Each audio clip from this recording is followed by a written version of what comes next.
Apologize to my wife right now or get out of my house. I won't say it again. You're throwing your own sister out babysit because of her.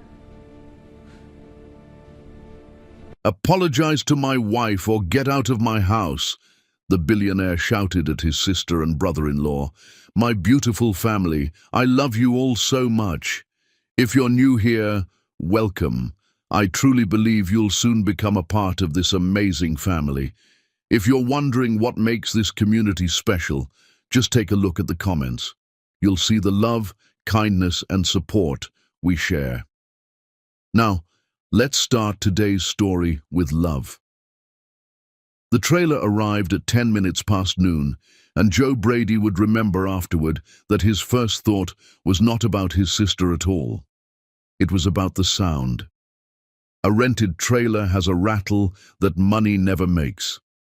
He had not heard that rattle come up a driveway toward him in 30 years, and hearing it now under Camelback Mountain, in front of a house with a gate, he felt something in his chest turn over like an engine that didn't want to start. He walked down to open the gate himself. He could have pressed a button. He didn't. Russ Loomis climbed out of the truck first. 55 years old, golf shirt tucked in tight, sunglasses pushed up on his head like a man arriving at a resort instead of a man arriving with everything he owned, strapped down under a blue tarp. He put out his hand and gripped Joe's a half-second too long and a half-pound too hard. Brother, Russ said, hell of a place. It's good to see you, Russ. Is it? Russ laughed to show it was a joke. It did not entirely sound like one. Donna came around the truck slower. Joe's little sister, 51 now, hair colored the careful blonde it had been for 2 decades, sunglasses staying on. She looked up at the house the way you look at a thing you're measuring, and then she looked at Joe, and her mouth made the shape of a smile. You got the mountain, she said. Mom always said whoever got the mountain view was showing off. Mom never saw this house. No, Donna said. She didn't. There were 100 things inside that answer, and Joe let all of them go by, because that was what he had decided to do. He had decided it in his office 3 days ago, with Gwen Fielder's memo on the desk between them. 1 page, single-spaced, the way Gwen wrote when she was serious. Gwen had been Brady Thermal's general counsel for 19 years, and she had earned the right to say hard things slowly. She had said this one standing up. 2 recommendations, Joe. 1, the money goes into a proper entity, capitalized in stages, released against milestones, every dollar papered. 2, they don't live in your house. They're family. That's not a legal category. The first one, fine. Do it exactly the way you wrote it. The LLC, the milestones, all of it. And the second. Joe had looked out the window at the Deer Valley lot, at the loading docks where his truck sat in a row with his name on the side, and he had thought about a rented industrial bay in 1994 with a swamp cooler and a phone that mostly didn't ring. Donna asked to stay with us, he said. I'm not telling my sister no. Gwen had gathered her memo and stopped at the door. Then I want it in the file that I advised against it.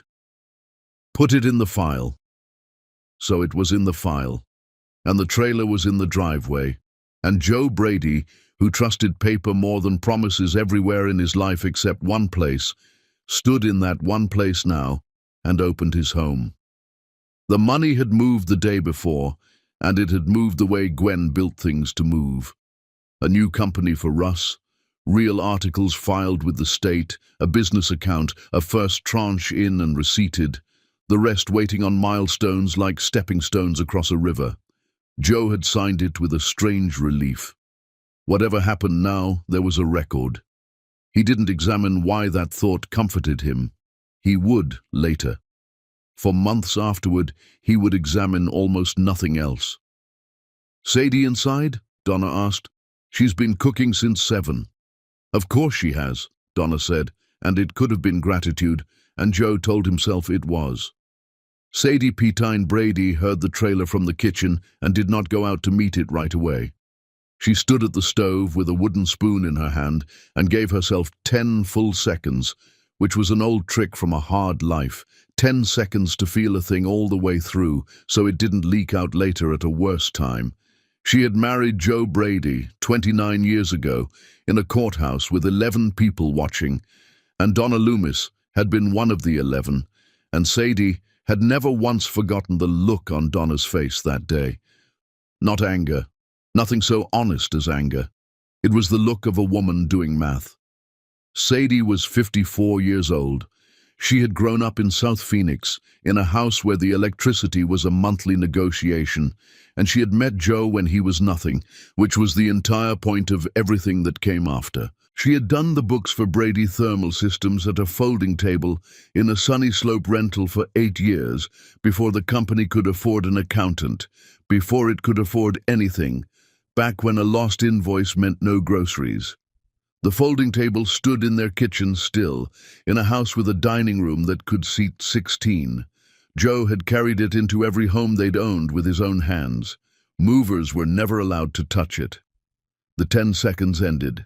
Sadie set down the spoon, took off her apron, and went out front smiling, because Donna was family, and because 30 years of being watched by people waiting for her to fail had taught Sadie Pettine exactly how to walk toward a person who did not love her. Donna. She hugged her sister-in-law and felt the hug returned at about 60%. You must be worn out, coming out of this heat. The heat's the same in Scottsdale, Donna said. It's just the address that changes. Well, the iced tea's better here. I made the good kind. Russ, there's beer in the garage fridge. Joe can show you. She led them in through the front rather than the kitchen, which was a choice, because the front hall was where the photographs hung. Sadie had thought about those photographs that morning longer than she would ever admit. Right in the center, where you could not miss it, hung a cheap-framed snapshot from 1996. Sadie at the folding table, 24 years old, hair wrapped, a calculator and a shoebox of receipts in front of her, laughing at something off camera. Joe had insisted on hanging it there, in the center, in front of everything expensive.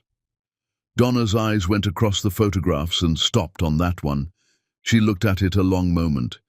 Whatever she thought stayed behind her sunglasses, which she still had not removed inside the house. You've kept everything so nice, Donna said. It's just a house until it's got people in it, Sadie said. Come on, let me show you your rooms. The guest wing ran along the east side, its own hallway, its own small kitchen, windows facing the morning sun and the bougainvillea. Sadie had spent 2 days on it. Not the housekeeper, though the housekeeper had offered twice. Sadie had made up the beds herself, put new pillows out, cut fresh flowers, stocked the little kitchen with coffee and the shortbread Donna had liked at Christmas years ago, set out towels she had washed twice so they'd be soft. She had done it because that was who she was, and because some part of her, the part that grew up watched, wanted there to be no crack anywhere that contempt could catch a fingernail in. There's coffee things in there, and I put you extra blankets. The air conditioning gets aggressive at night, Sadie said. If you need anything at all, you come find me. Not the staff. Me. Donna walked the room slowly. She touched the flowers. She looked at the shortbread for a moment too long, and something crossed her face that was almost soft, almost the girl from Sunny Slope, and then it was gone. Later, when it was over, Sadie would think about how early it all showed itself. The very first afternoon. People tell you who they are in the first hour, her mother used to say. The rest of the time, they're just repeating it, and you're just deciding not to listen, because here is what happened next. Rosa, the housekeeper, came down the guest hall carrying the last of Donna's bags from the truck and set them inside the door. And Donna turned to her with a smile Sadie had not received all day, a full smile, a warm one. This room is just beautiful, Donna said to Rosa. The flowers, the coffee, all of it. Thank you so much. You do wonderful work. Rosa glanced at Sadie. A small glance, a fraction of a second, the kind of glance that happens between two women who both saw the same thing at the same time. "I'll leave you to settle in," Rosa said, and went out. Sadie stood in the doorway of the room she had spent 2 days preparing with her own hands, and she smiled, and she said, "Dinner's at 7." And she walked back down the long hall toward her kitchen. She was not angry. That was the strange part, she thought. She had passed anger somewhere years back on this road. What she felt was older and quieter than anger, and it settled over the beautiful house like the first far-off pressure of a storm that has not yet decided when to break. Donna knew exactly whose hands had cut those flowers. That was the point. Chapter 2. The fan in the window. The first weeks fell into a rhythm the way water finds a channel, and afterward Joe Brady would understand that a rhythm can hide almost anything. Mornings Russ rode with Joe to Deer Valley. Joe had cleared him a small office in the admin wing, 2 doors down from the sales team, and introduced him around as family who was learning the industry. It was a kindness with a shape to it. Russ's new company had money in its account for a fresh start in commercial contracting, but money is not knowledge. And Joe wanted his brother-in-law to see how a real operation ran before he spent $1 of it. "Sit with the sales guys," Joe told him. "Listen to how they talk to customers. Nobody buys from a man who doesn't know the language." Russ took to it with an energy that looked from a certain angle like gratitude. He came home with the vocabulary of the trade in his mouth, thermal load and cleanroom spec and qualification packet, trying the words out at dinner like a man trying on another man's jackets. "You know what your husband's company actually does?" he said to Sadie one night, expansive, second beer in. "The chips can't live without the cooling. All those fabs going up north of the 303, billions of dollars, and none of it runs a single day if the thermal side fails. Joe's not selling a part, he's selling permission for the whole thing to exist." "I know," Sadie said, and passed him the bread. She had written the invoices for that permission when it sold for almost nothing. Afternoons belonged to the women, because Donna's hands had gotten bad.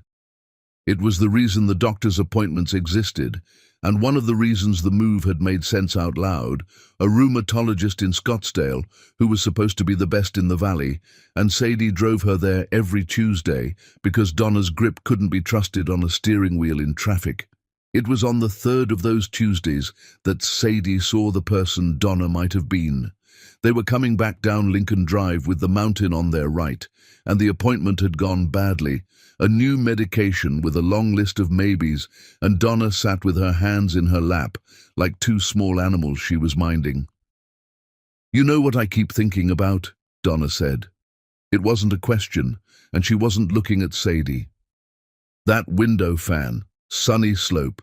We had one fan, and it lived in the window of whatever room Mum said. July, August, you'd lie on the floor in front of it and let it move the hot air across you and call that cooling off." She laughed, a real one, short. "Joe used to soak a t-shirt in the sink and wear it wet in front of the fan. Called it his invention.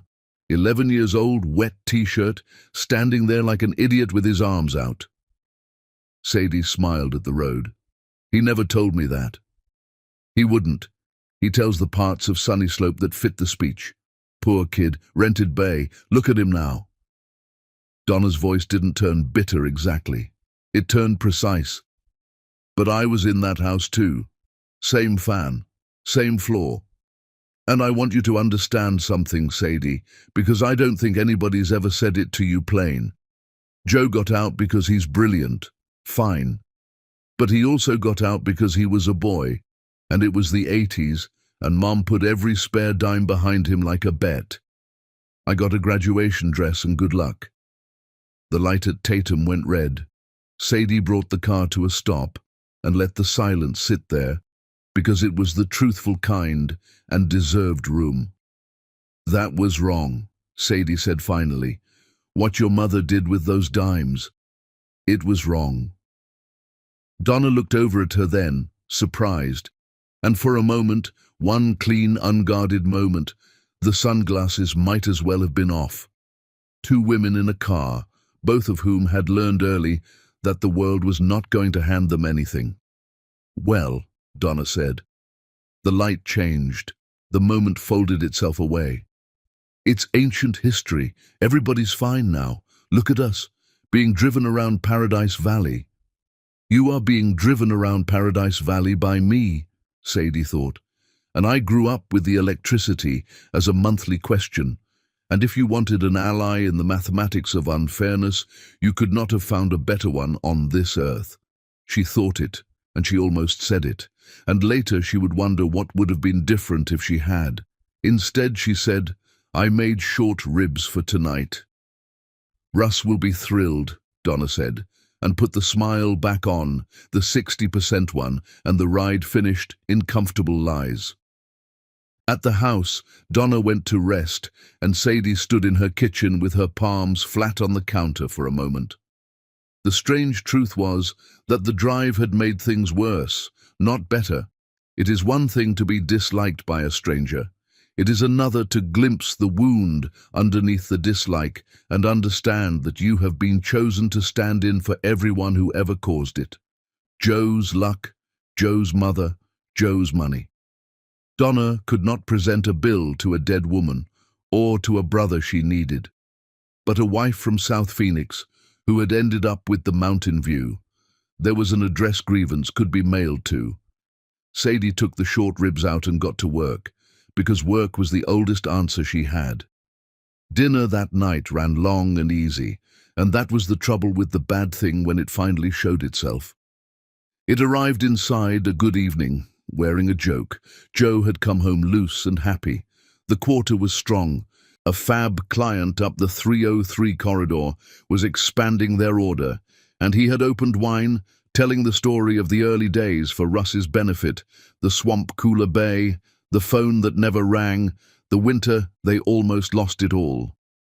"And this woman," Joe said, pointing his fork at Sadie with plain, uncomplicated love, "is sitting at a folding table with a shoebox of receipts, and she looks up at me and says, 'We are not broke. We are pre-rich. Pre-rich.'" I laughed so hard I sat down on the floor. "It was a good line," Sadie said. "It was also a lie. We were broke."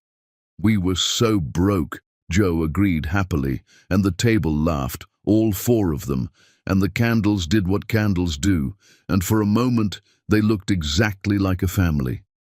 Then Russ leaned back, glass in hand, warm and expansive, and delivered it. "You know what, though, Joe? It worked out. It all worked out. Some of us build it from a shoebox." He raised his glass towards Sadie, half a toast, all smile. "And some of us are just smart enough to marry the shoebox, am I right?" A joke. Perfectly deniable, toast-shaped. And Joe laughed. It was a small laugh, a half-second of reflex politeness from a happy man deep in a good evening and a better bottle, the laugh you give your sister's husband to keep a dinner rolling. He didn't hear it. That was the thing Sadie would keep afterward, sorted and filed. Joe genuinely didn't hear it, because it had never once occurred to Joe Brady, not in 29 years, that anyone could seriously believe Sadie had married him for money he did not have when she married him. The idea was so foreign to him that the insult passed straight through and registered as noise. But Sadie heard it. She heard it in the place where 30 years of showroom clerks and country club wives and loan officers had deposited their versions of the same sentence. And she did the thing she had trained her face to do. She smiled and reached for the water, and in the reaching her eyes crossed the table. Donna was not laughing. That was the detail. Russ was grinning at his own wit, and Joe was chuckling into his wine, and Donna sat perfectly still, with her glass untouched, watching Sadie with an attention that had nothing to do with humor at all. She was watching the way you watch a structure you have put weight on, checking for movement, measuring what it took. Their eyes met for less than a second. Neither woman looked away quickly, because looking away quickly is a confession, and both of them had been raised harder than that. Then Donna turned to her brother and said, "Tell the one about the first truck." And the evening closed back over the moment like water over a stone. In bed that night, Joe pulled Sadie against his shoulder, warm and half asleep, and said, "That went good, I thought. Feels like it's working. Everybody under one roof." Sadie said. "Russ is really trying, you know. Guys at the office say he asks good questions, takes notes on everything." "Does he?" Sadie said to the ceiling. "Give it time," Joe murmured, already going under. "Family just needs time." Sadie lay in the dark with her husband's heartbeat under her ear and her mind running quiet and orderly, the way it used to run down columns of numbers at the folding table, looking for the entry that didn't belong. Russ's joke wasn't the entry. Jokes were only ever the interest payment. Somewhere in this house, she thought, the principal was still hidden, and Donna's stillness at that table had been the stillness of a woman who knew exactly where. Chapter 3. The question. He asked her. The contract came up on a Thursday, and Joe brought it home the way he had brought every big decision home for 29 years, which is to say, he brought it to Sadie. The fab on the 303 corridor wanted to go exclusive. Their expansion was outrunning their supply chain, and they were offering Brady Thermal a 5-year agreement that would swallow most of the Deer Valley plant's capacity, one customer, one revenue stream, one throat to be held by. The numbers were enormous. The numbers were also the least important thing about it, and Joe knew that, which was why he waited until dinner, when the whole table was seated, and slid the summary page across the tablecloth to his wife. "They want an answer by the 15th, he said. "Gwen's done the legal read. I want yours." He did it without ceremony, the way a man reaches for a tool he has reached for 10,000 times. That was what made it unbearable to watch, if you were watching from a certain chair. Sadie read the page all the way through once, then went back to the top and read it again. The table waited. Russ had stopped chewing. "What happens to Saguaro Foods and the medical accounts?" she asked. "We'd wind most of them down. Capacity. So 5 years from now, if this fab stumbles, you've got one customer and no old friends." Sadie set the page down and squared its edges with her fingers, an accountant's habit older than the house they sat in. "Joe, in '96, we had one customer worth 80 cents of every dollar, and when they went to 60-day payment terms, we ate rice for a winter. You remember what you said to me at that table? Never again one throat. This fab is not a produce distributor in Glendale. No, it's bigger, which means when it sneezes, it'll break our windows." She tapped the page once. "I'm not saying walk away. I'm saying they need you more than they're pretending, or they wouldn't want exclusivity at all. So make them pay for the risk they're asking you to hold. Guaranteed minimums whether they order or not. Take or pay. If they balk at that, they were always planning to leave you holding the bag in year 3, and you'll have learned it for free." The silence that followed was brief and total. "Take or pay," Joe said slowly, tasting it. "Gwen floated something like it. I told her they'd never sign." "They'll never sign if you ask like a man who's grateful," Sadie said. "Ask like a man with the only proven thermal line in the valley, which is what you are." Joe looked at his wife for a long moment, and then he laughed once, delighted, and picked the page back up. "This is why I ask her," he said to the table, to nobody, to the room in general. 29 years. This is why I ask her first. He meant it as love. It landed in one chair as an itemized bill. Donna reached for her water glass and drank slowly. Russ was smiling a smile with nothing behind it. The smile of a man who had run a company into the ground precisely because he had never once asked anyone anything, and who was now watching a woman from South Phoenix casually adjust the terms of a 9-figure agreement between the salt and the bread. "Well," Russ said, "must be nice having the boss's ear." "It's the other way around," Joe said cheerfully, missing it again, missing it entirely. She's got mine. The lies started 10 days later, and they started the way sediment starts, which is to say they did not appear to start at all. The first one was about a phone call. Donna mentioned it to Joe in passing, in the kitchen, in the tone of a woman relaying something she wished she hadn't heard. She'd been out by the pool, and Sadie had been on the phone inside with the door open, and Donna hadn't meant to listen, obviously, but Sadie had been talking to someone, a girlfriend she guessed, about how the house didn't feel like hers anymore with other people in it, and how some situations you just had to wait out. She's probably just venting, Donna said, laying a hand briefly on her brother's arm. I only mention it because I'd hate for us to be a burden without knowing it. If you ever need us to find our own place sooner, Joe, you say the word. We'd understand completely. It was beautifully built. Every load-bearing part of it was unverifiable, and the whole thing came wrapped in an offer to leave, which made it sound like the opposite of an attack.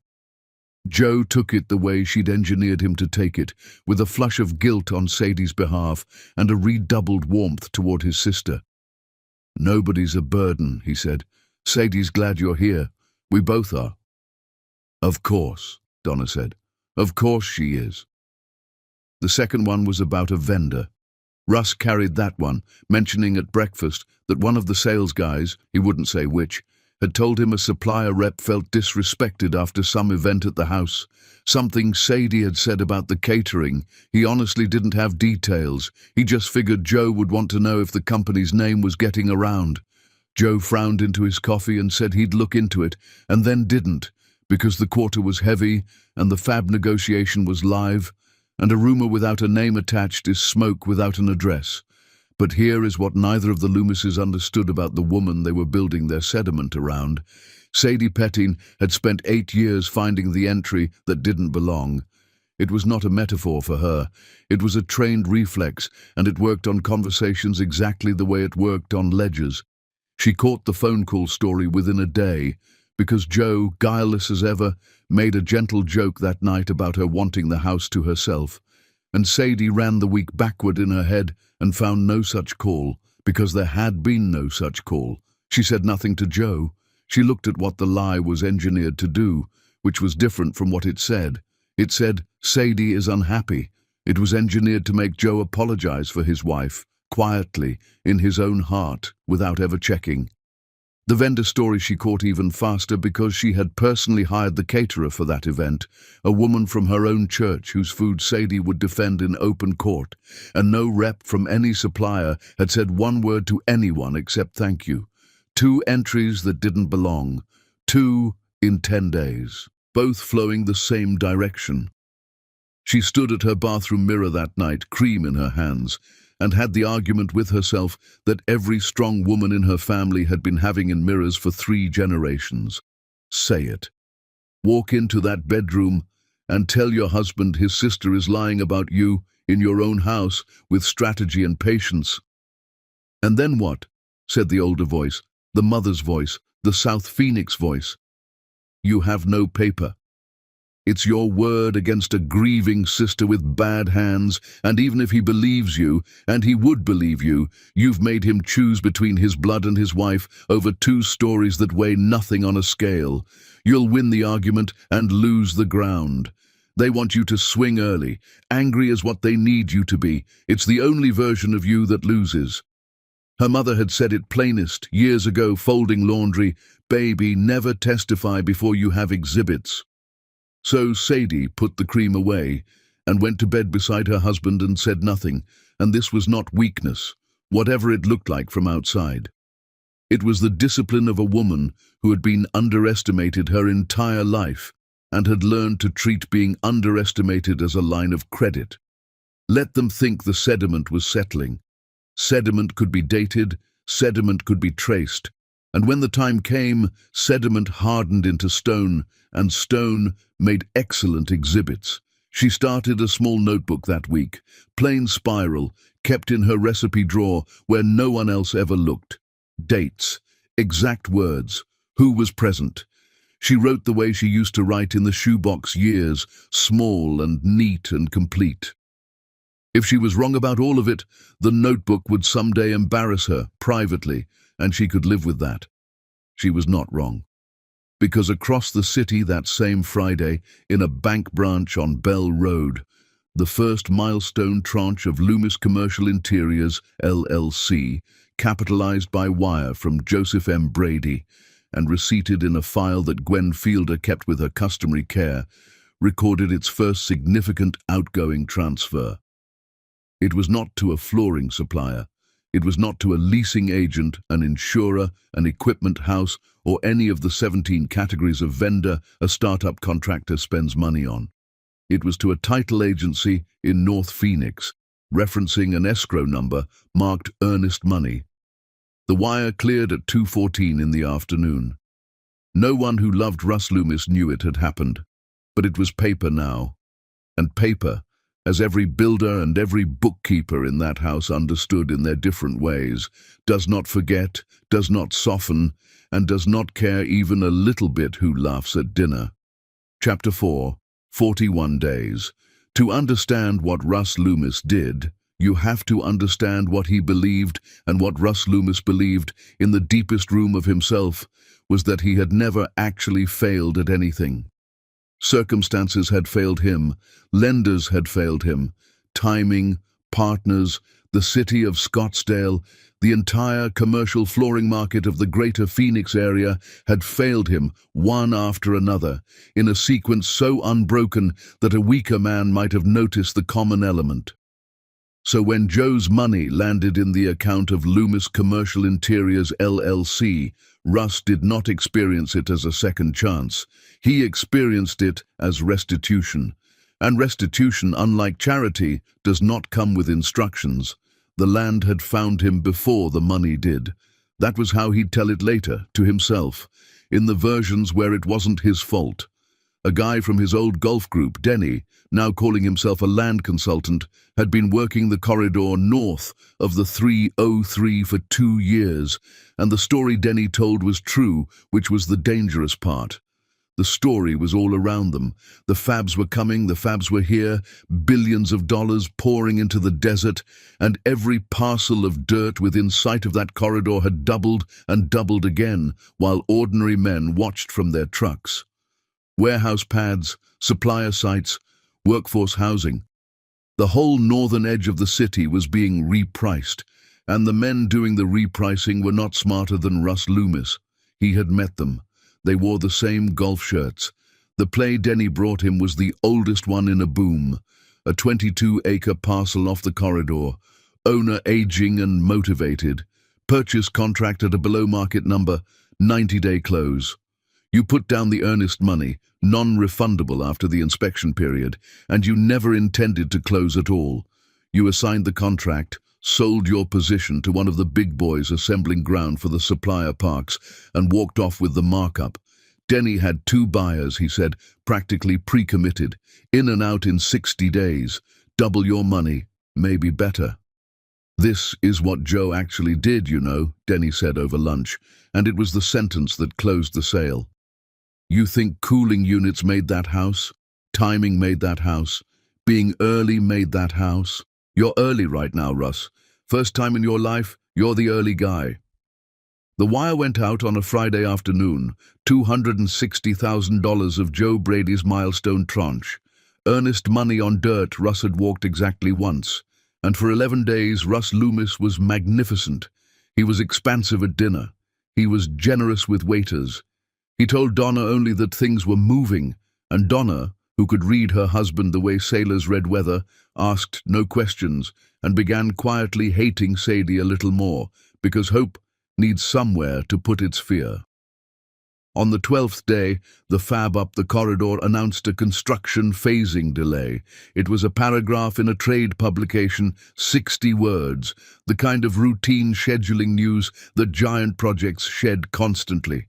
But booms run on nerves, and the nerve ran cold. Denny's 2 practically pre-committed buyers went to voicemail. A third looked at the parcel and offered less than Russ's contract price. The inspection period expired on day 21 at 5 o'clock, and at 5:01 the earnest money stopped being Russ's and became, irreversibly and with perfect legality, the seller's. There was paper for all of it, because there is always paper. The escrow receipt from the title agency on Bell Road, the purchase contract with his signature under the words non-refundable in capitals he had initialed, and finally, on day 41, the letter from the title company, 2 paragraphs of condolence-free prose confirming forfeiture of deposit and cancellation of escrow.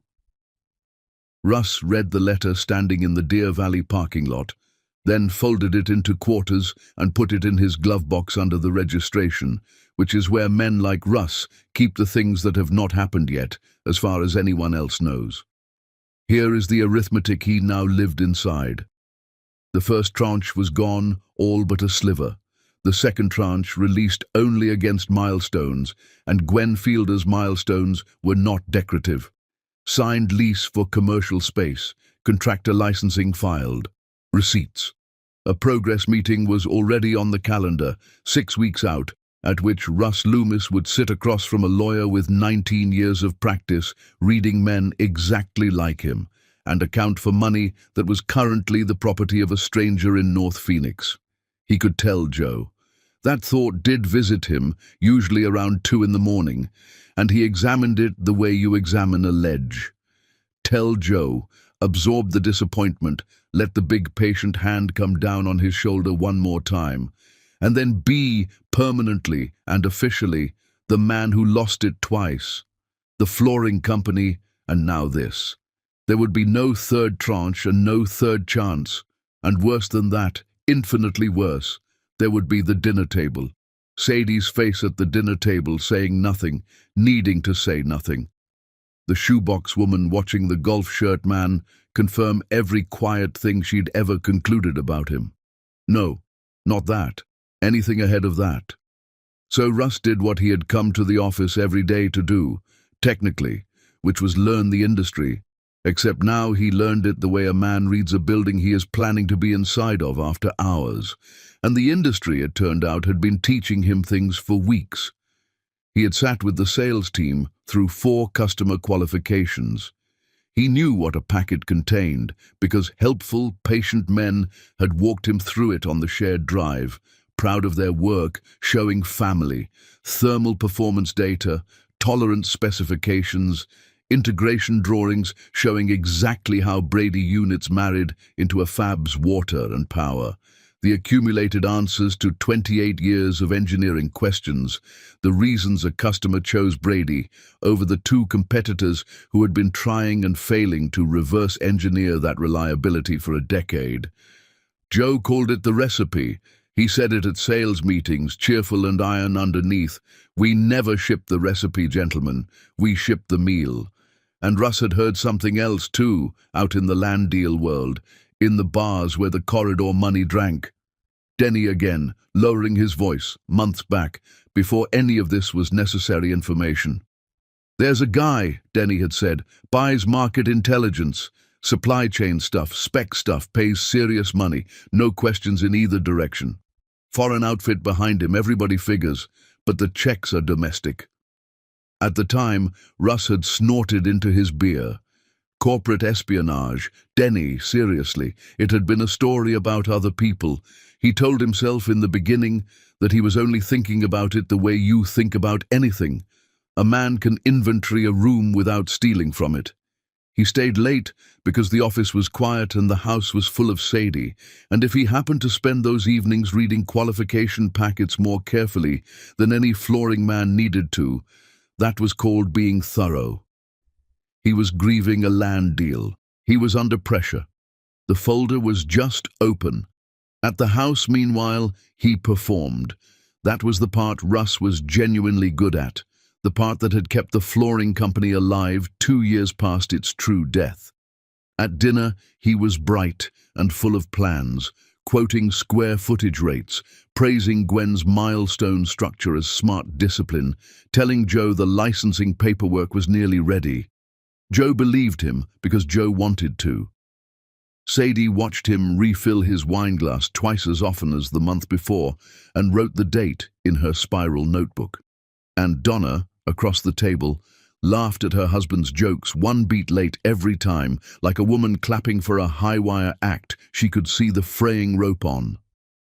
On Sunday night, 6 days after the forfeiture letter, Russ told Donna he was going to the office to catch up on a licensing application, and Donna looked at him for a moment longer than the sentence required and said, "Take a jacket, they freeze that building," and did not ask what licensing application, because 30 years of marriage to Russ Loomis had taught her precisely which questions she could not afford the answers to.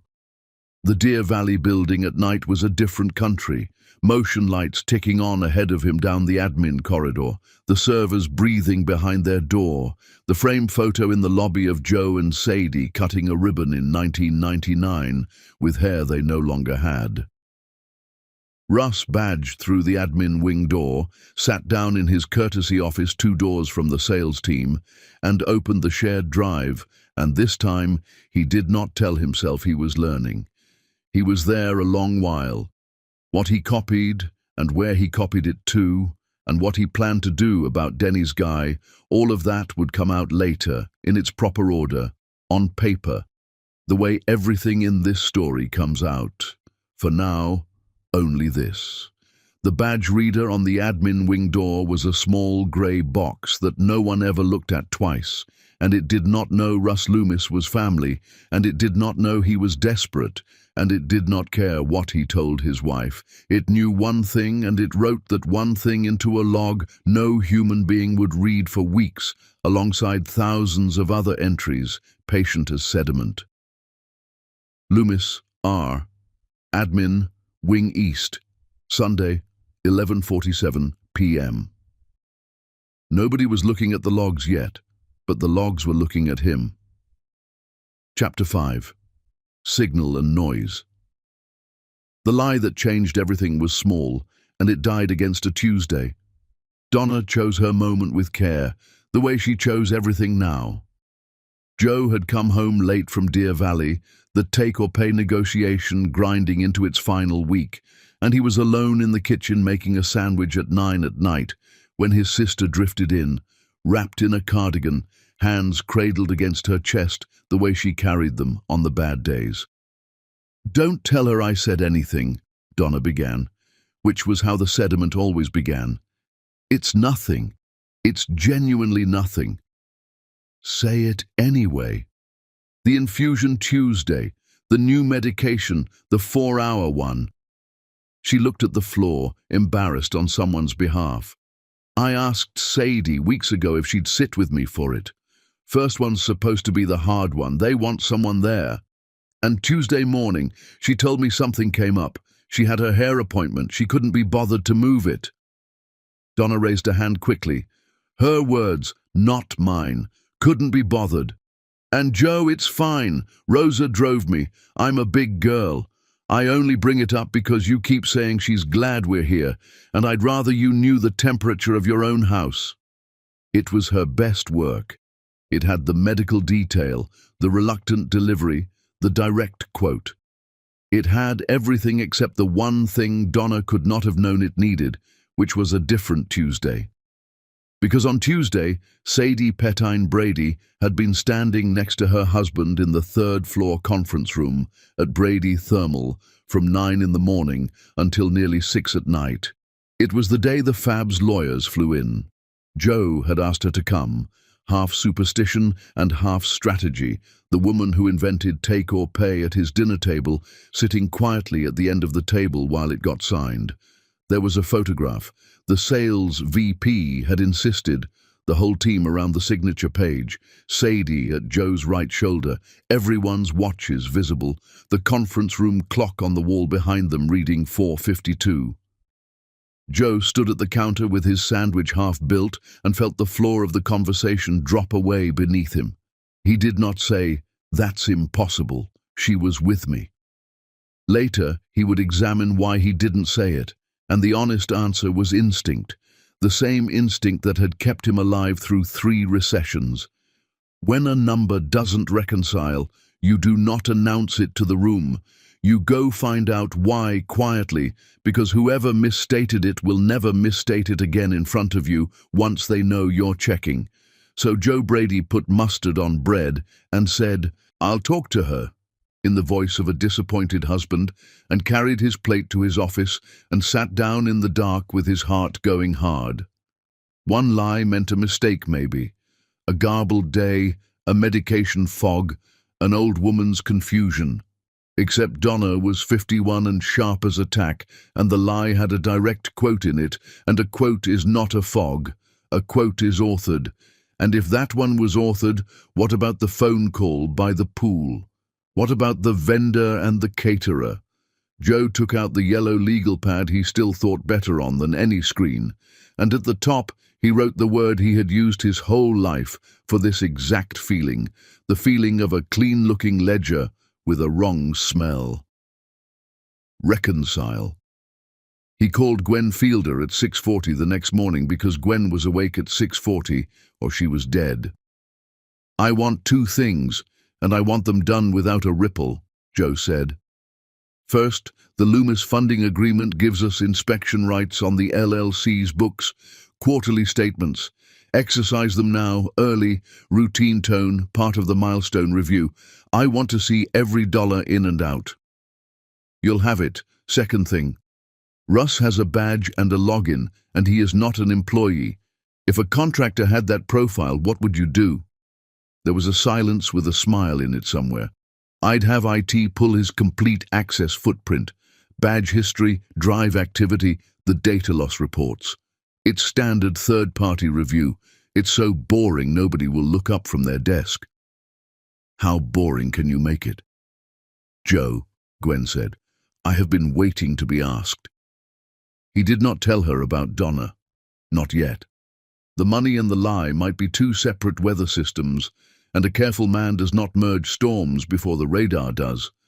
But driving to Deer Valley that morning, he was aware of a new coldness in himself, a going quiet in the marrow, and he was aware too that he could not fully hide it, that at dinner his laugh had gotten shorter and his eyes had started resting on people a half-second too long. The Loomises noticed within days. Of course they noticed. Watching Joe was their whole economy. But here is where the two systems in that house read the same weather and drew opposite maps. Joe had gone cold because he was verifying. Donna concluded he had gone cold because the sediment was finally working, because months of patient lies had at last begun to curdle his marriage, and the conclusion thrilled her and frightened her in the same breath. Thrilled her because it was the plan. Frightened her because Russ was drinking more and sleeping less and giving her answers with no flaws under them, and if everything was about to wobble, the wobble could not be allowed to reach Joe. She needed Joe's doubt aimed at his wife, fully now, before it went looking for other targets. Sediment settled slowly. Donna decided she could no longer afford geology. She came to Joe on a Saturday morning when Sadie was at the church in South Phoenix, and she came holding her phone like it was hot, and her performance was flawless because most of the fear in it was real. "I didn't want to show you this," she said. "I've sat on it for 2 weeks. I can't sit on it anymore."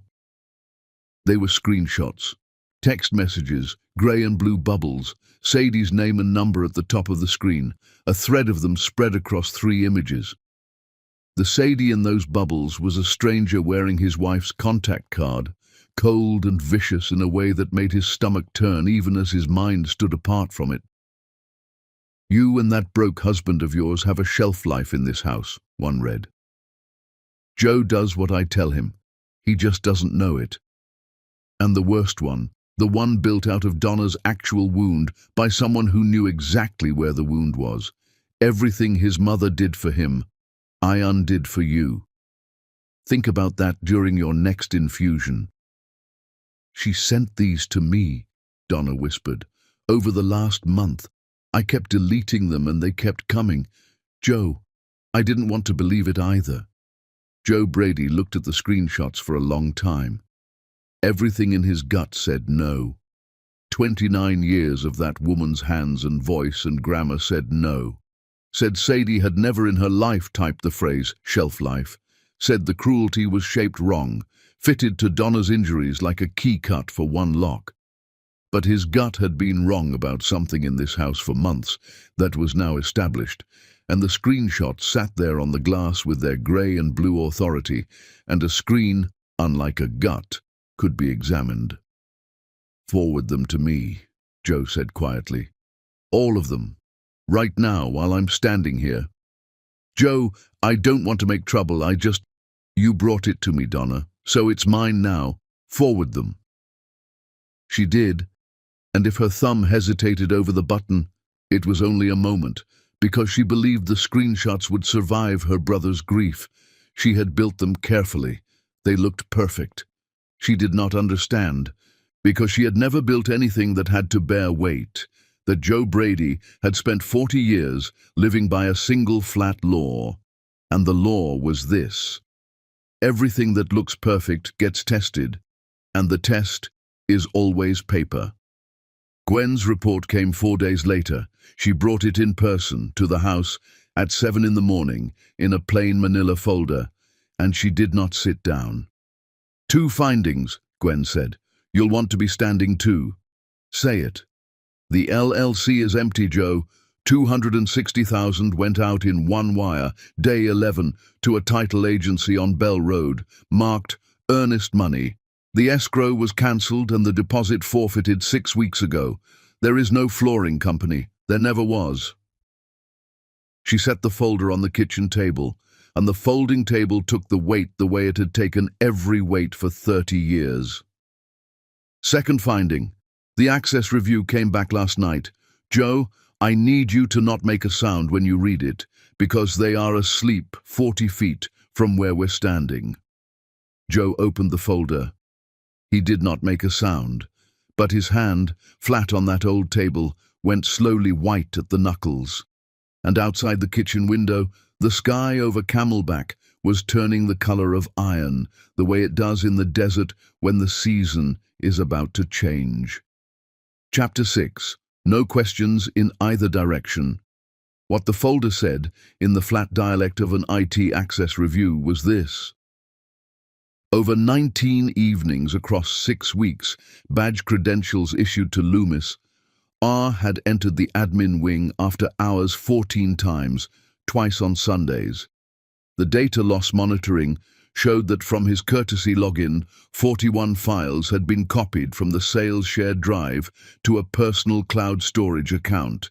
The file names were listed in an appendix, 3 pages, single-spaced, and Joe read every one because every one was a year of his life.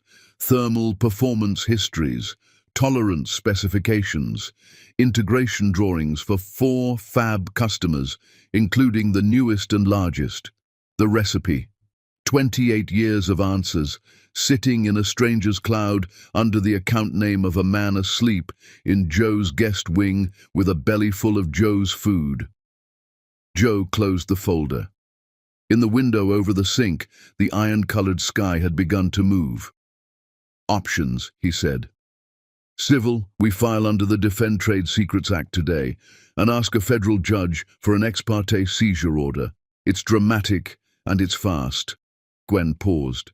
"And I'm not recommending it." "Why not?" "Because of what I found when I looked at where the files might be going." She took out a second page, a single sheet, handwritten, which from Gwen Fielder meant she had not wanted it existing on any server, even her own. "Russ's phone has been calling one number late at night.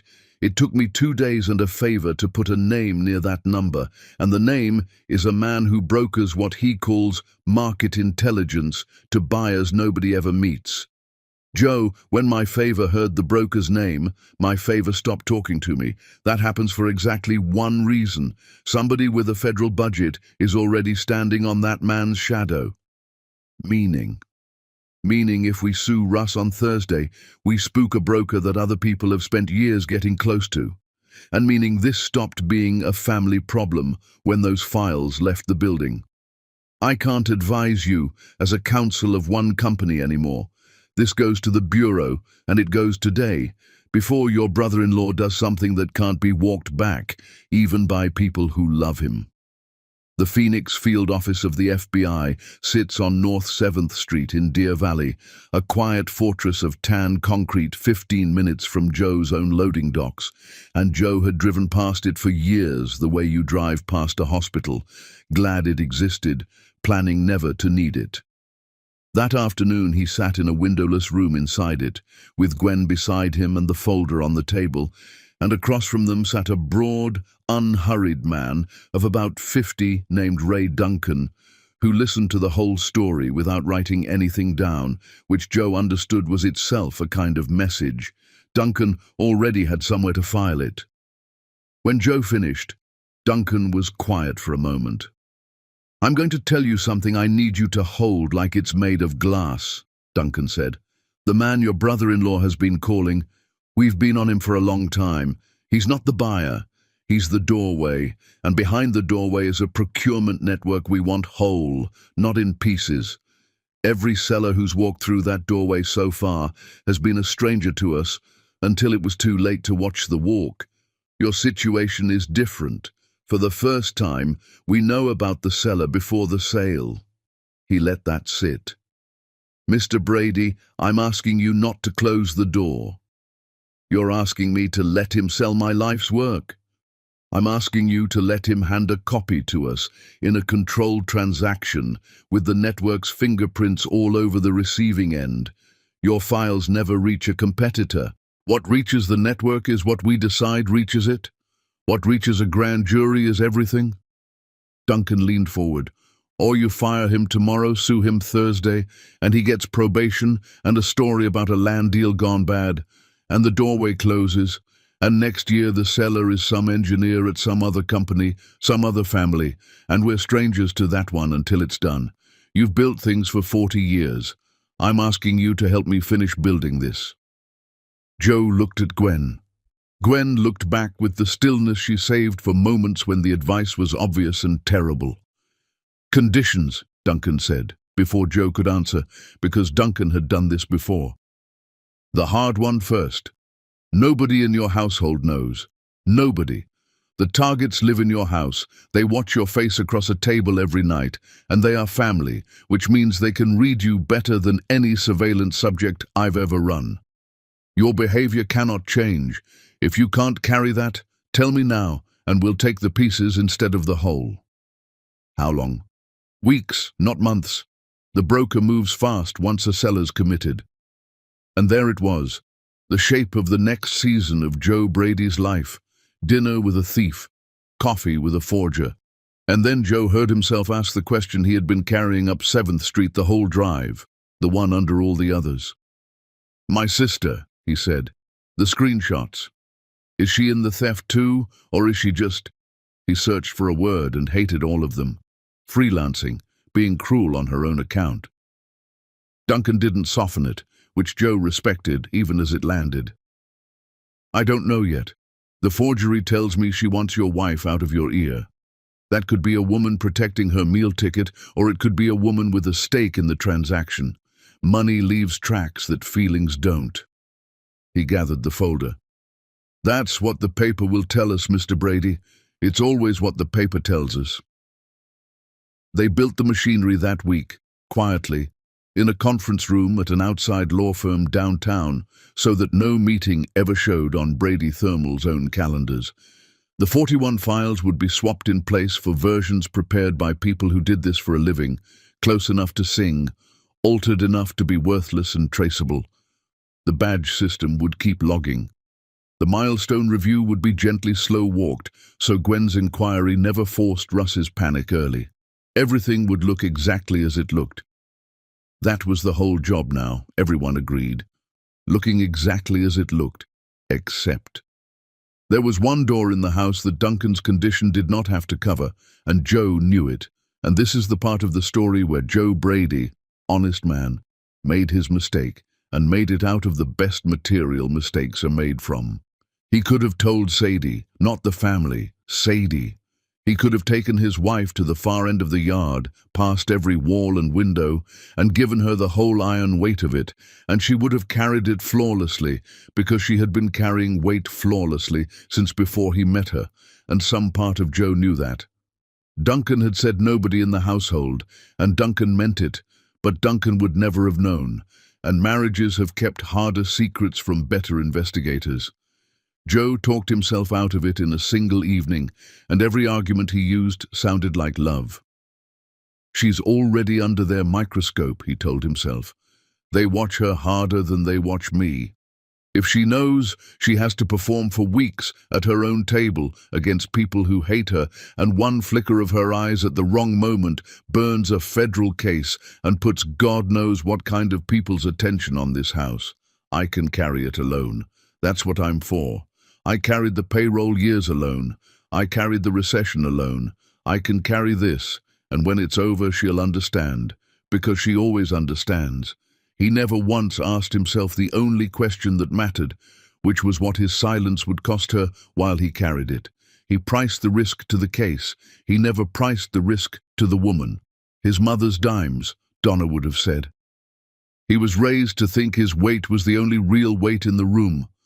So that night, Joe came home from the downtown conference room with the whole apparatus of the federal government fitting itself quietly around his house, and he walked into his own kitchen, where his wife stood at the stove with her back to him, and his sister sat at the counter with her poisoned phone beside the fruit bowl, and his brother-in-law came in from the garage with a beer and a salesman's grin, carrying 41 stolen years in a cloud account he thought was secret.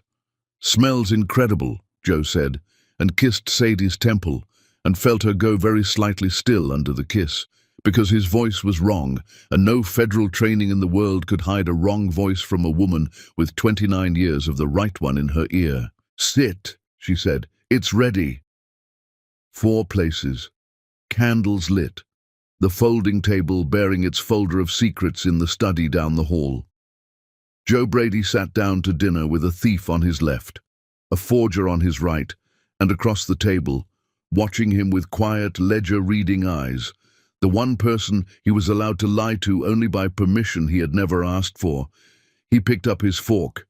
He said Grace could wait for Sunday, and he began the longest performance of his life in the only theater where every seat could see him. Chapter 7. Exhibits. For 19 days, Sadie Petine Brady lived with a stranger who wore her husband's hands. It was not coldness exactly. Coldness she could have fought. Joe was still courteous, still kissed her temple, still asked about her day, but the asking had a checklist quality now, and his eyes did their resting elsewhere, and at night he lay beside her with his breathing arranged into a shape that was meant to sound like sleep and never once did. 29 years of a man's true breathing is a form of literacy. She could read that he was awake. She could read that he was carrying something enormous, and she could read in the specific way he had stopped looking at her that whatever he carried had her name somewhere inside it. Twice she nearly asked. The first time, he answered before she finished the question, said the fab contract had him wrung out, and it was such a reasonable answer, delivered one beat too quickly, that it frightened her more than shouting would have. The second time she found him at midnight in his study with the desk lamp on and a yellow legal pad going into a drawer as she opened the door, smooth as a card trick, and he smiled at her, and the smile was a door with a chair braced under the far side of it, so she stopped asking, not out of surrender, out of method. Here is what Sadie knew that nobody in that house had bothered to learn about her. In the shoebox years, when a number came up wrong, young Sadie's instinct had been to stare harder at the wrong number, and it had taken her one bad winter to learn the real law of reconciliation, which her mother had known all along from cleaning rich men's offices, and which she had said one night over red beans, plain as scripture. "Baby, the error is never sitting where it's pointing." Joe's silence was the wrong number. Staring at it would tell her nothing. The question was what, somewhere out of sight, had been entered into her husband to produce it. She went back through the notebook in the recipe drawer. Every date, every quote, 4 months of sediment in her small, neat hand, and she read it the way an auditor reads, not for what each entry said, but for where the whole ledger was trying to walk. And laid out like that, in sequence, the direction was suddenly, brutally legible. Every lie made her colder in Joe's eyes. Every lie was aimed not at the family, not at the household, but at the marriage, at the specific load-bearing wall of Joe's trust in her. Someone was not making trouble. Someone was performing a demolition in stages with permits, which meant Joe's new silence was not weather. It was a result. Somewhere in the last 3 weeks, a charge had been placed that she hadn't witnessed. Something had been shown to him. Shown. She sat with that word a long time. And then Donna made her mistake, the small one, the one that in every collapse comes first and is only visible afterward as the beginning. It was a Tuesday drive, the rheumatologist again. And Donna was in a mood Sadie had learned to classify as triumphant melancholy, wistful on top, victorious underneath. They were coming down Lincoln Drive with the mountain going by, and Donna, gazing out the window, said, in the tone of a woman being brave about an old hurt, "I've stopped taking it personally, you know. That you never once text me back. Some people just aren't texters. I've made my peace." Sadie kept her eyes on the road and her hands soft on the wheel, while inside the trained reflex sat up straight, because it was an entry that didn't belong.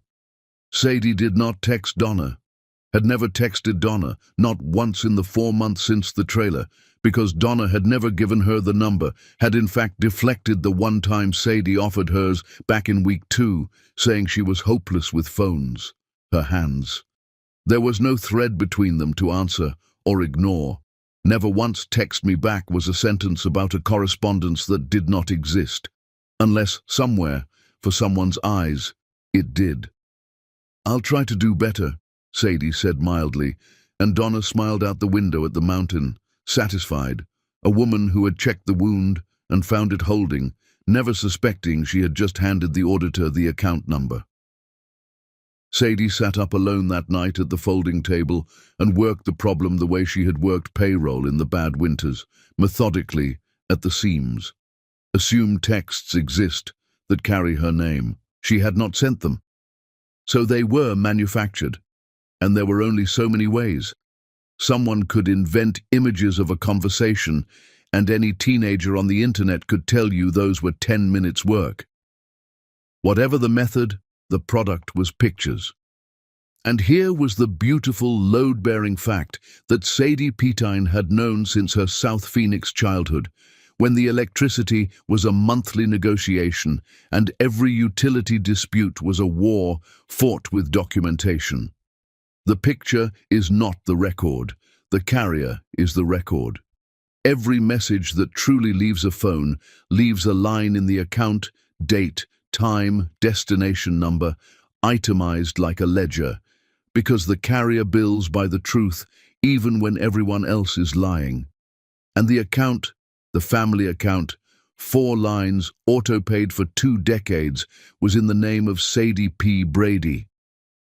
It had been her chore since the folding table years, one of the small pieces of the household that had simply never migrated off her list. She did not need to see the fake screenshots to destroy them.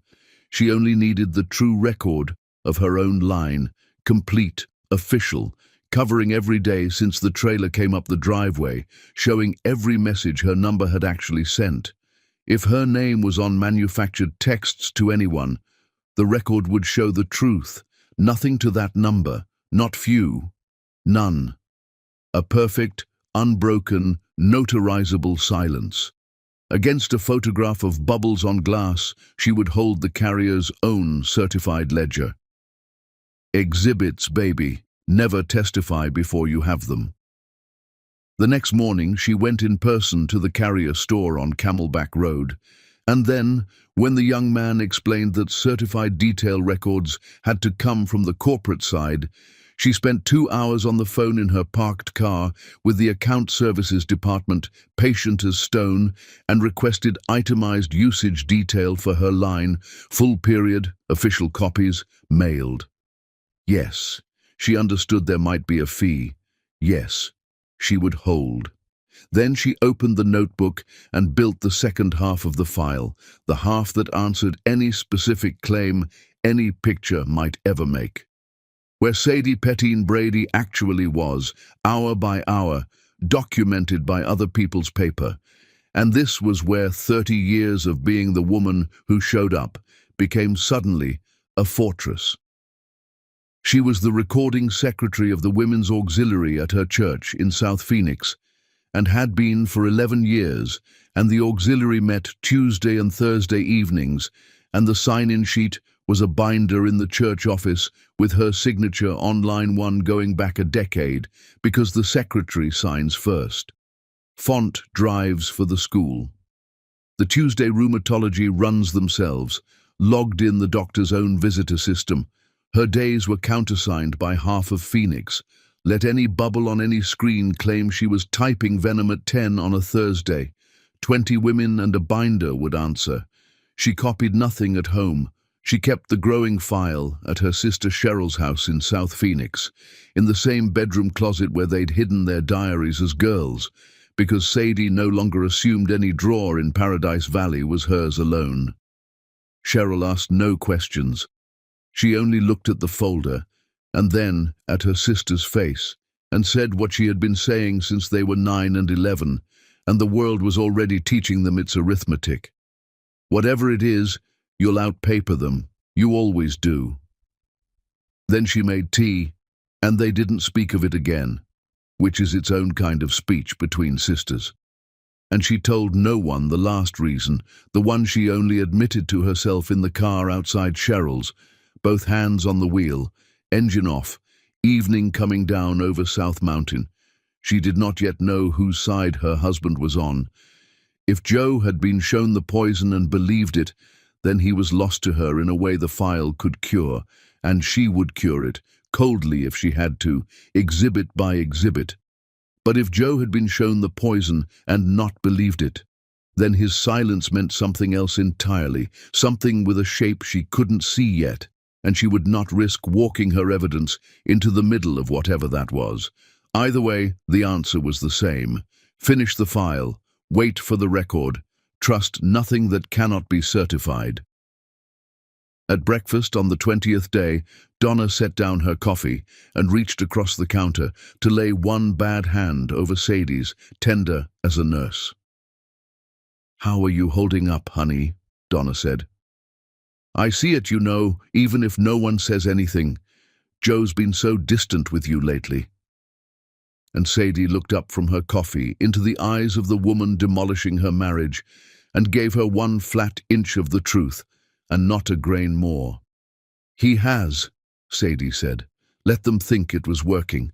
The certified records were already in the mail." Chapter 8. The first storm. The monsoon announced itself all day, the way it does, the sky over the valley going from white to bruise, the air turning thick and electric and wrong, palm fronds beginning to move with no wind you could feel on your skin. By evening, the dust wall was standing off to the southeast like a risen brown sea, and every phone in Maricopa County had buzzed with the same warning, and in the house under Camelback Mountain, the other storm broke first. It broke in the kitchen, because it was always going to break in the kitchen. That was Sadie's room. That was the point. She was at the stove. Joe sat at the counter with a beer. He wasn't drinking. 6 days out from the handoff now, so deep inside the performance that his own face felt rented. Russ was somewhere between the garage and his third beer. And Donna sat at the counter's end. And Donna that evening was a woman at the top of her arc and unable finally to resist the view. Because look at what she had built. Her brother barely spoke to his wife. The marriage was visibly bleeding out.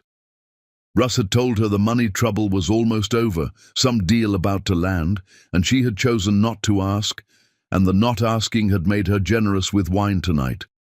Everything was working, and triumph in people whose grievance has been fermenting for 40 years does not want to stay quiet. Triumph wants the beaten party to know. It started small, the way the worst things do. "You know what I was thinking today," Donna said to the room, swirling her glass. "Sunny Slope. That house was 900 square feet.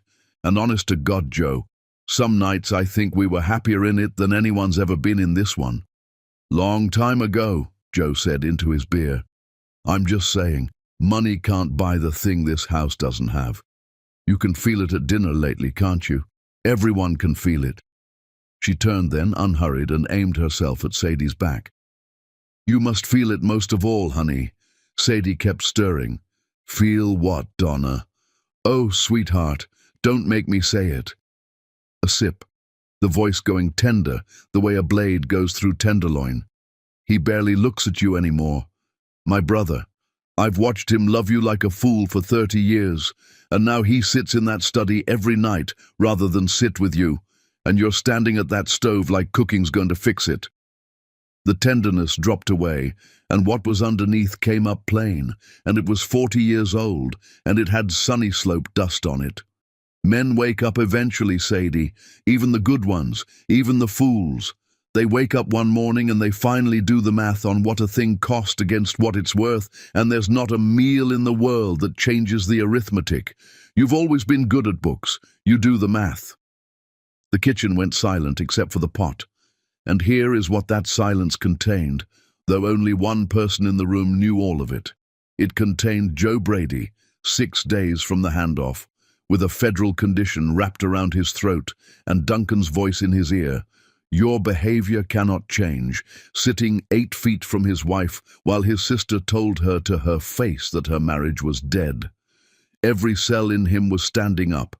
The words were in his mouth, whole, ready, the truth about screenshots and carriers and wires and everything, and behind the words stood the network, and the other families at the other companies, and the doorway that would close, and the operation that dozens of people had spent years assembling, all of it balanced on 6 more days of a man keeping his face still. He priced it in half a second, the way he priced everything. And God forgive him, he chose the case.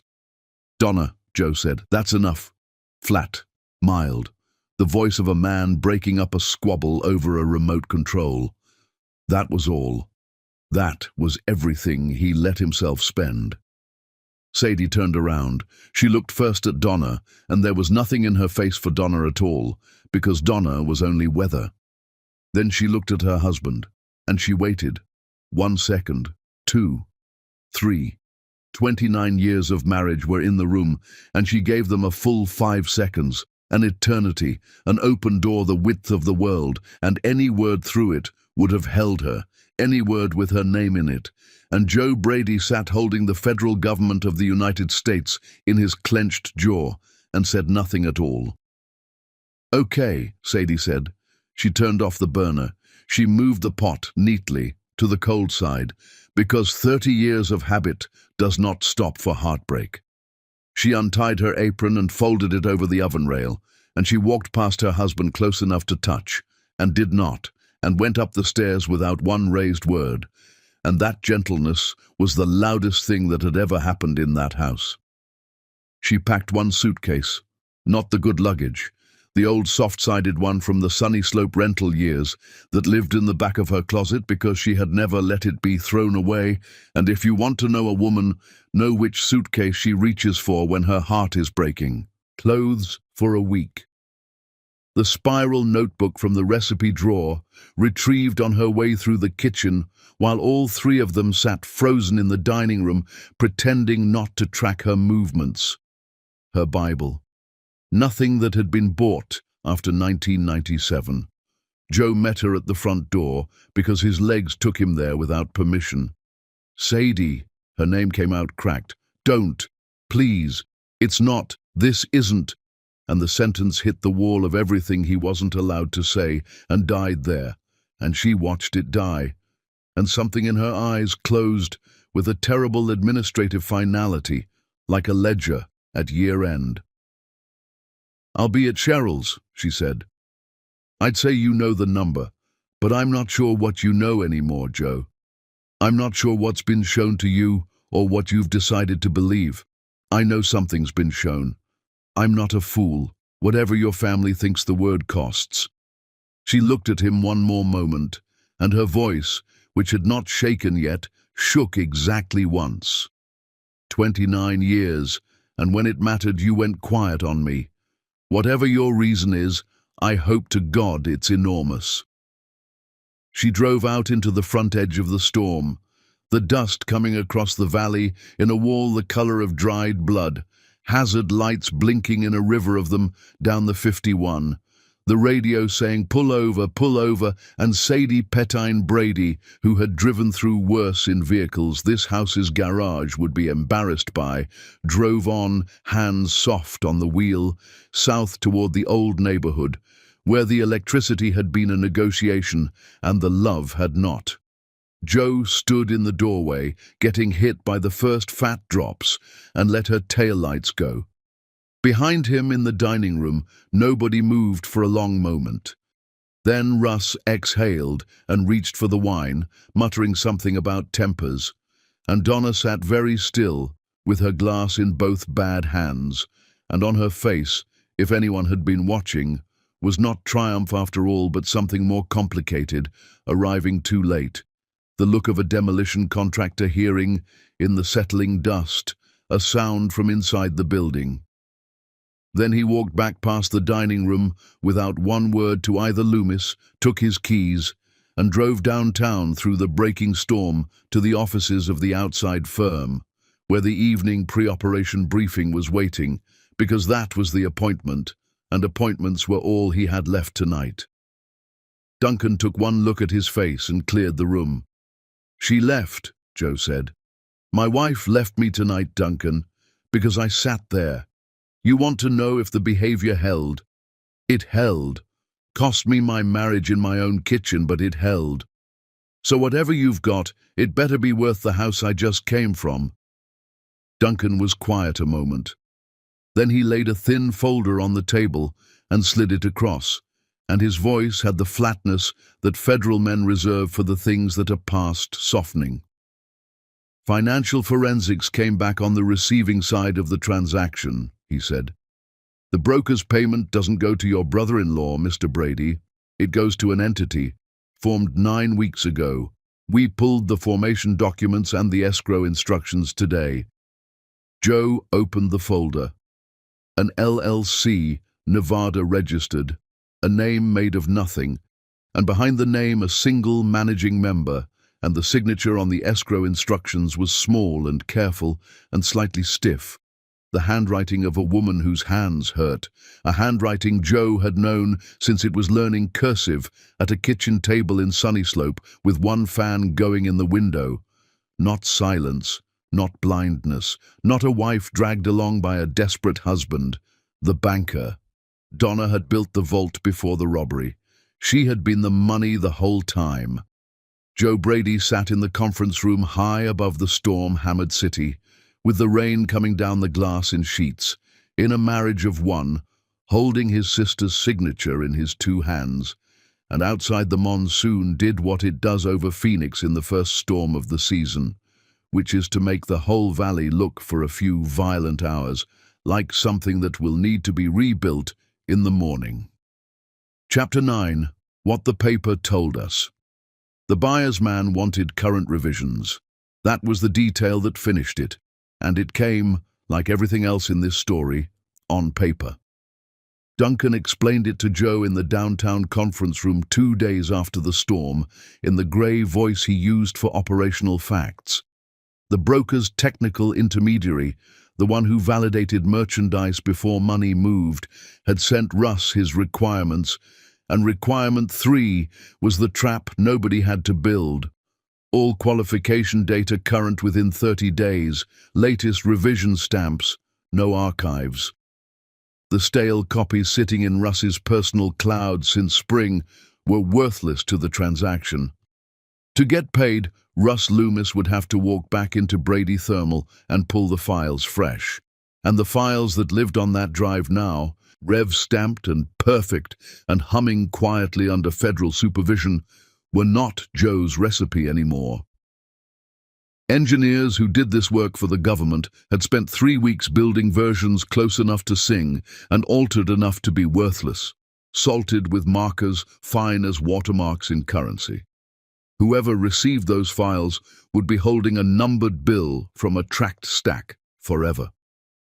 "Your brother-in-law is going to steal from you a second time," Duncan said. "This time, he's going to steal exactly what we made for him, and every download stamps the log, and the log is already an exhibit. The cloud account's covered too. Warrant went to the provider last week. There's no version of this where the truth doesn't have a timestamp." Joe nodded and looked out at the city, scrubbed and glittering after the storm, and asked the only question he had left. "How long until I get my house back?" "Days," Duncan said. "Then it's your house, Mr. Brady, and your table." It happened on a Thursday. Joe was not there for any of it, which was its own strange mercy. He spent that day at Deer Valley doing payroll approvals like a man in 1994, because his hands needed old work, and while he initialed timesheets 3 miles of the valley away, the machinery he had agreed to in a windowless room turned over once and caught. Russ badged into the admin wing at 6:20 in the evening when the building was thin, and pulled the current revisions the buyer's man had specified, 41 files reborn with fresh stamps, and the log wrote him down without comment. At 9:03, he uploaded them to the transfer point the intermediary had specified. At 9:41, in an office park in Chandler, the intermediary confirmed receipt and released the escrow instruction, and money moved from an account the Bureau had been reading for 2 years into a Nevada entity, whose managing member had careful, stiff handwriting, wire, timestamp, instruction, receipt. Not one gunshot, not one raised voice, nothing for a movie at all. Just paper being born in 6 places at once, each page already an exhibit, and behind the transfer point, unseen, the network receiving its numbered bill and beginning, without knowing it, to distribute its own indictment upstream. Duncan called Joe at 10:15. "It's done. Clean end to end. Upstream moves happen fast now, days, and none of it touches you." A pause, and the grey voice found something almost human. "You held the whole time. For what it's worth from a stranger, most men don't. Go home, Mr. Brady. It's yours again. All of it. Every conversation you've been swallowing, you can have now any way you want to have it. The only thing I ask is a seat at the end, figuratively speaking." Joe sat in his truck in the Deer Valley lot for a moment, with the phone dark in his hand. Then he did not drive home. He drove south on the 51, with the city lights coming up, past downtown, past the airport traffic, down into the old neighborhood where the streets remembered him from years of Sunday dinners, and he parked in front of Cheryl's house at 11 at night, porch light on, gravel yard raked neat, and he sat in the truck for a full minute, doing the thing he had never once done before a negotiation in his life, which was pray to get it wrong. Let me not manage this. Let me not present it. Let me just be a man who was wrong, at the door of the woman he was wrong to. Cheryl answered his knock.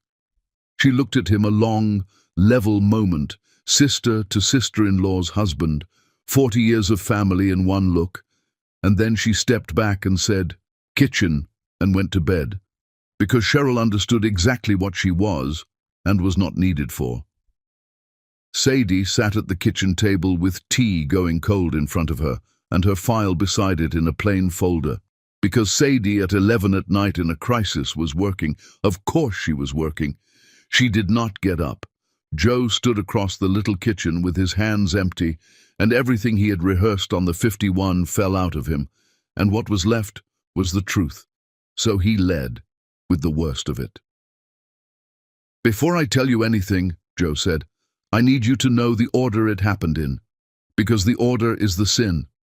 6 weeks ago, I found out things about this family that broke me in half, And the FBI sat me down and said nobody in the household can know.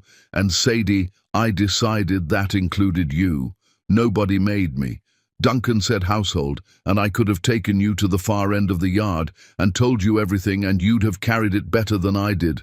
I knew that. I knew it while I was deciding, and I decided anyway, and I told myself it was to protect you, and it was a lie. I chose the trap over your heart. I priced the case, and I never priced you. You stood in your own kitchen and got told your marriage was dead, and I sat there and spent 2 words on it. Whatever you say tonight, you say it to a man who knows exactly what he did. The refrigerator hummed. Somewhere down the street, a dog got bored with barking. 6 weeks, Sadie said at last. The FBI. Yes. Sit down, Joe. He sat. And then for an hour, in a South Phoenix kitchen smaller than his pantry, Joe Brady laid his life on the table 1 page at a time. The empty LLC and the forfeiture letter, the badge log with its patient midnight entries, the 41 file names, 3 pages, single-spaced, the screenshots Donna had forwarded from her own hand, Duncan, the doorway, the salted files, the Thursday that had ended 2 hours ago, and last, moving like a man handling something dead, the Nevada formation documents, and the small stiff signature on the escrow instructions. Sadie looked at Donna's signature a long time. Of everything on the table, that was the page she touched. 9 weeks ago, she said quietly, reading the formation date. She built it before the screenshots, before most of the lies. She looked up. It was never about your marriage, Joe. Your marriage was just the wall between her and the money. I was just the wall. I know it now. You know what I had while you were carrying all this? And here Sadie opened her own folder and turned it and slid it across, and her voice did not rise even 1 degree, which was somehow the most terrible thing it could have done. I had a husband who went silent, a stranger in my bed breathing fake sleep, and no earthly idea whether you'd been turned against me or were protecting me or had just finally done the math your sister recommended. So I did what our family does. I worked the records. Joe read. The spiral notebook, 4 months of sediment, dated, quoted, witnessed. The auxiliary sign-in sheets, 11 years of line 1. And on top, certified, stamped, 3 days old, the carrier's itemized usage detail for the line of Sadie P. Brady, full period, every message her number had ever truly sent, and the entry that mattered was the entry that did not exist anywhere in 40 pages, not 1 message ever to Donna's number, a silence notarized by the only witness in America that bills by the truth. The screenshots die against this, Sadie said. Any date they claim, any word. Your federal case never touches what she did to me, Joe. This does. I built the piece you couldn't. She closed his folder and hers and stacked them together, 1 case now, and set her folded hands on top of the stack. So, both of us alone at that table for 6 weeks, working the same enemy in the dark, neither one trusting the other with it. That's what they did to us. That's what they got. Don't you ever let it happen again. Never, Joe said, wrecked. Come home, please. I'll put them out tonight, right now. I'll drive back and... No. Sadie's voice was iron and calm. You'll do it right, and you'll do it on paper, like everything true in our life. Sunday dinner, all 4 of us. You lay it out the way you just laid it out for me, 1 page at a time, and you give them the one thing nobody gave me for 4 months, which is a chance to tell the truth. She stood and gathered the folders, and at the kitchen doorway she turned. And Joe, you don't hold that dinner for me. I don't need it. I've got my exhibits. You hold it for yourself, so you know exactly who your family chose to be, with the truth sitting in front of them. Then, after they answer, you and I talk about us. Chapter 10. The table Sunday came down golden over the valley, the mountain sharp against a rinsed sky, and in the house beneath it, Sadie Pettine Brady cooked all afternoon. She did it for herself, that should be understood. Short ribs, the good cornbread, the meal of a woman closing an account properly, because her mother had raised her to finish things the way you start them, with your whole hand. Joe offered to help twice, and both times she pointed him to the table settings, and he laid 4 places in the dining room, and then, at her one quiet word, moved everything to the kitchen instead, to the folding table. It barely sat 4. That was the point. The Loomises came down at 6, summoned by an invitation Joe had delivered that morning in a voice Donna had never heard from her brother, level and pleasant and completely closed. They came dressed carefully, alert as deer, because 6 weeks of instincts were telling them something, and their instincts, as always, were pointed the wrong way. Sadie was back. Russ read it as the storm blown over, and was expansive, and complimented the short ribs twice before anyone else had spoken. They ate, or Russ ate. Donna watched Sadie, and Sadie ate her own good cooking calmly, and Joe waited until the plates were mostly done, because his mother had at least taught him that much in Sunny Slope, that you feed people before you finish with them. Then he set a folder beside his plate, and began to lay the pages on the folding table, one at a time, turning each to face them. He did not raise his voice all night. The LLC statement, the single wire to the title agency. Day 11, Joe said. The forfeiture letter, folded in quarters so long the creases had gone soft. Russ's fork stopped. The badge log, yellow highlighted. Sunday, 11:47 p.m., 14 entries. The 3 pages of file names, single-spaced. At those, Russ made a sound and started talking, fast. The land, Denny, the phasing delay, nobody understands the pressure, and Joe let him run for exactly 1 sentence too long and then set down the next page, which was the transfer receipt from Thursday night 9:03 p.m., and Russ's voice stopped working in the middle of a word. They were fakes, Russ, Joe said. Every file you sold Thursday was built by the government. You stole a marked bill and it's already upstream, and everyone who touches it gets counted. That part's finished. That part was never mine to forgive anyway.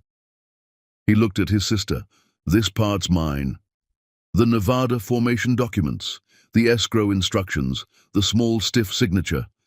He laid them down gently, the way you lay down something that was once alive, and beside them, Sadie placed her own pages, the screenshots printed side by side with 40 pages of certified carrier records, the notarized silence, the auxiliary binder open to 11 years of line 1. Nobody spoke for a long time. The refrigerator hummed, the same note as every refrigerator in every kitchen either family had ever been poor in. 9 weeks ago, Joe said to Donna, before the screenshots, before most of the lies. You formed the company that got paid, Donna. You weren't covering for him. You were the bank. His voice stayed level, and it cost him everything visible in his hands. So here's the whole dinner. The woman sitting across from you begged me to give you a second chance when you had nothing. She made up your rooms with her own hands. She drove you every Tuesday. And you spent 4 months demolishing her marriage so the money would keep flowing over her body. So, he set both palms flat on the old table, apologize to my wife or get out of my house. Russ went first, because Russ always went first, and what came out was blame, the lenders, Denny, the Fab's phasing delay, Joe's impossible luck, a man reading aloud from the only book he owned. Donna was quieter. Donna, in the end, reached all the way back. You got out, she said to her brother, and 40 years shook in it. Mom put every dime behind you, and I got a graduation dress, and you got out and I stayed. And then this. Her hand moved at Sadie, at the house, at everything. She walks in from South Phoenix and gets the life I was owed. And you want an apology, Joe? Somebody owed me first. The kitchen was silent. And then Sadie spoke, for the first and only time that evening, and her voice was almost gentle. In the car, on Lincoln Drive, I told you what your mother did with those dimes was wrong, she said. I meant it. I was the one person in this valley who agreed with you, Donna. The one person who knew exactly what it costs to be counted out early. She folded her napkin and set it by her plate. That's who you picked. Donna looked at her, and for one moment something moved behind her eyes, the girl by the window fan, arriving 40 years too late to matter. Then it closed. Pride is also an inheritance. "We'll be gone by morning," Donna said. "You'll be gone tonight," said Joe. They were. The trailer was rented by phone, loaded in the dark, and the rattle went down the driveway at 11:30, and neither Brady stood at the window to watch it go. The call from Duncan came 9 days later, mid-morning, while Joe stood in the Deer Valley lot watching a truck get loaded.